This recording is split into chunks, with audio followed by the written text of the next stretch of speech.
Greetings, Mindcrafters, and welcome to another Minecraft episode on all things well-being.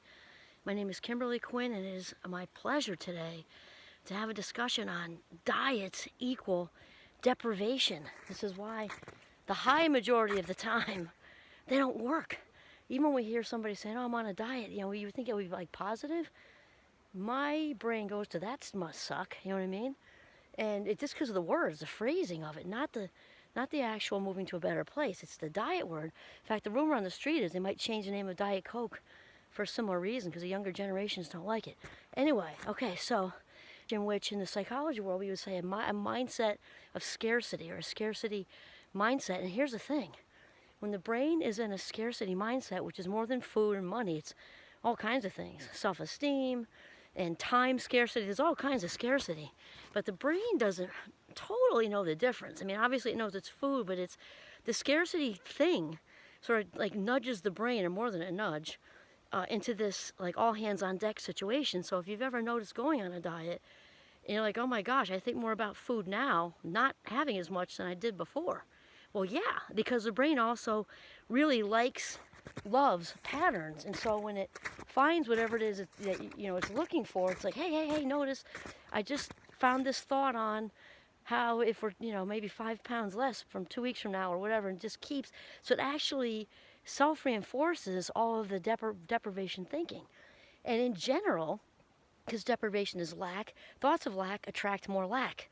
So it just isn't the way to go. So obviously, the only way to lose weight is to ingest fewer calories than we burn off. That's just how it is. So see all kinds of things on the internet and take the supplement and 3 payments of $39.99 or programs or whatever. And psychologically what that does for us, not that some of these programs can't work for some people. Rarely are things, polar. My mittens are flat. These are really great for filming though. Where was I going with that? Oh, it checks a box that we did something and took action, which might be the case because it works for some people. However, it's almost like a little bit of an illusion, because it's like we took action, we really didn't do anything except give somebody our credit card kind of thing. Okay, so there's that. And then we eat for 3 reasons, right? We are hungry, bored, or emotional. It can be anxiety and depression. It can even be excited, but those are typically the 3 reasons that we eat. So it's very, very important at any given time to kind of know why that is. And that kind of leads me right into, and I got to give a shout out here to my friend and colleague, Dr. Lindsey Godwin, because I'm going to put a link to her podcast below, that change begins with a question, and she used a bunch of examples in there. It's really good. I would highly recommend listening to it. But she talked about a weight loss example, which was just so ideal for what we're talking about today, because words are powerful. They matter. Words we tell ourselves are powerful. And so she used in one of her examples, it was about weight. So the question, if we want change, we actually want positive lifestyle change, not lose 20 pounds and then gain it all back in 6 months and even more. That happens a lot too. How do I make a lifestyle change? So asking ourselves with kindness and compassion and love, right?